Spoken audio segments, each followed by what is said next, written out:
Bona vesprada a tots, estem així en la sud de la Marquesa de Cullera. Veieu, així tot això són mescla d'aigües, vale? D'ací fins a la desembocadura hi ha 4,5 quilòmetres, vale? Això és la sud de la Marquesa, situada en Cullera, vale? Això és la mescla d'aigües, això al port és aigua salada, vale? I així dalt ja és aigua dolça que ja s'utilitza per a l'ús agrícola, vale? Vull dir per a regar, vale? Mescla d'aigües, allí aigua salada, i ara veurem la part de l'aigua dolça.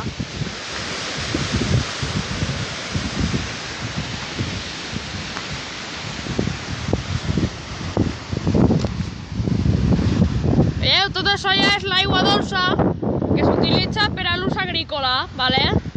Que s'utilitza per als camps, al reg, vale? I això ja és aigua dolça la que toca. No és com ahí baix que ja és mescla d'aigües entre dolça i salada.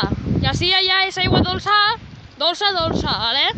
I va per allí, per allà, aixina, hasta que va passar per Sueca, Fortaleny, Polinyà, Albalat, Alzira, Algemesí, Antella, Sumarcacer, hasta arribar al Pantano de Tous.